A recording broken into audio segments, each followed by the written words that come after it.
পৰা নাছিল, কাৰণ তেওঁলোকৰ যিটো ইমান আছিল সেই ইমান আৰু আমাৰ ইমানৰ মাজত আকাশ পাতাল পাৰ্থক্য আছে। কাৰণ তেওঁলোকে প্ৰত্যেকটো মুহূৰ্তত নবী ইমামুল আম্বিয়া ৰাহমাতাল লিল আলামিন সাল্লাল্লাহু তাআলা আলাইহি ওয়াসাল্লামৰ কাৰণে জান কুৰবান কৰিবৰ কাৰণে সাজু আছিল। কিন্তু আমি আজিৰ তাৰিখত আমি কিন্তু নিজৰ কেনেকৈ জান বচাব পাৰি, আমি পলাই থাকিব পাৰি, ইছলামৰ ওপৰত যেতিয়া আক্ৰমণ হয় তেতিয়া মনে মনে আমি বহি থাকিব পাৰি, সেই কথাটো আমি ভাবো। সেইকাৰণে আজি আমি সকলো অসুৰক্ষিত হৈ আছো। যেতিয়া আমি দিনে ইছলামক নিজৰ মনৰ ভিতৰত স্থান দি আমি শ্বহীদ হ'বৰ কাৰণে যিদিনা সাজু হৈ যাম, নিজৰ মনৰ আমি বুজাই দিম, সেইদিনাই আমাৰ জয় নিশ্চিত হ'ব, আমাক কোনোৱে কোনো কাৰণত হৰুৱাব নোৱাৰিব। এই কথাটো আপোনালোকে সকলোৱে বুজি পাইছে? মই কোৱা কথাটো বুজি পাইছেনে? দুখ লাগিছে নেকি মই যিটো কথা কৈছো? বেয়া কথা কৈছো নেকি? ভুল কথা কৈছো নেকি?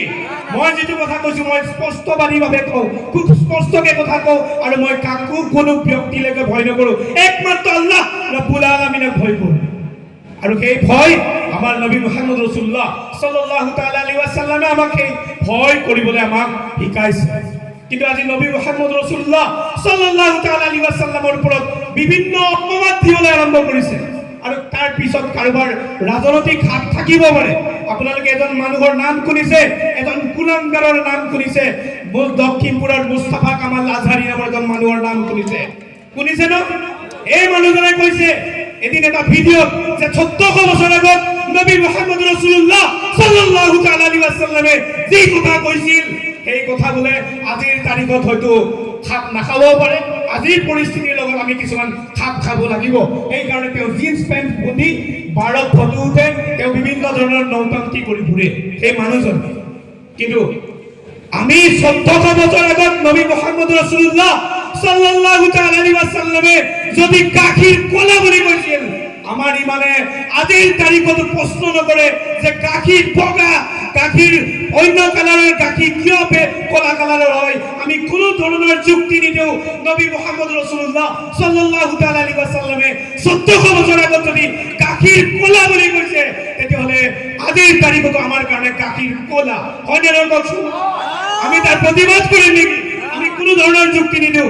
আল্লাহ নবীয়ে যি কথা আমাক কৈ থৈ গৈছে সেই কথাই মানিম, কাৰণ আল্লাহ ৰাব্বুল আলামিনে নবী মুহাম্মদ ৰাসূলুল্লাহ সাল্লাল্লাহু তাআলা আলাইহি ওয়াসাল্লাম সম্পৰ্কত তেখেতৰ পবিত্ৰ কিতাপ, যিখন কিতাপত আল্লাহ ৰাব্বুল আলামিনে কিতাবুল লাই নবী বুলি কৈছে, যিখন কিতাপত কোনো সন্দেহ নাই বুলি কৈছে, যিখন কিতাপৰ হিফাজতৰ দায়িত্ব খুদ আল্লাহ ৰাব্বুল আলামিনে লৈছে, এইখন কিতাপত আল্লাহ ৰাব্বুল আলামিনে কৈছে লাকাদ কানা লাকুম ফি রাসূলিল্লাহি উসওয়াতুন হাসানাহ।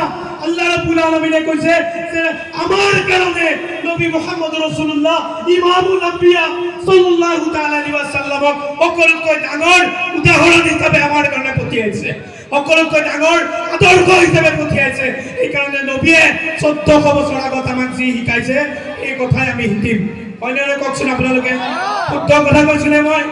এইকাৰণে আপোনালোকক কৈছোঁ আমি সকলোৱে এক হ'ব লাগিব, আৰু সময় আহিছে যদি আমি এক নহওঁ তেতিয়াহ'লে আমাৰ বিপদ নিশ্চিত। গতিকে এইখিনি কথা আপোনালোকক ক'লোঁ। মোৰ যদি ক'ৰবাত কথা কিবা কওঁতে ভুল হৈছে আপোনালোকে মোক মাফ কৰিব। সময় হ'লে আপোনালোকৰ মাজত আহিম।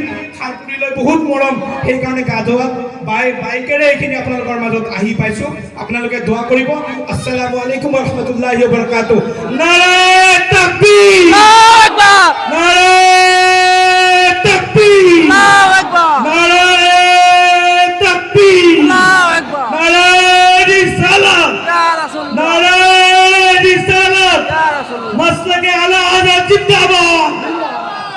কারি রহমতুল্লাহ সাহেব জিন্দাবাদ, উলামায়ে আহলে সুন্নাত জিন্দাবাদ, নারে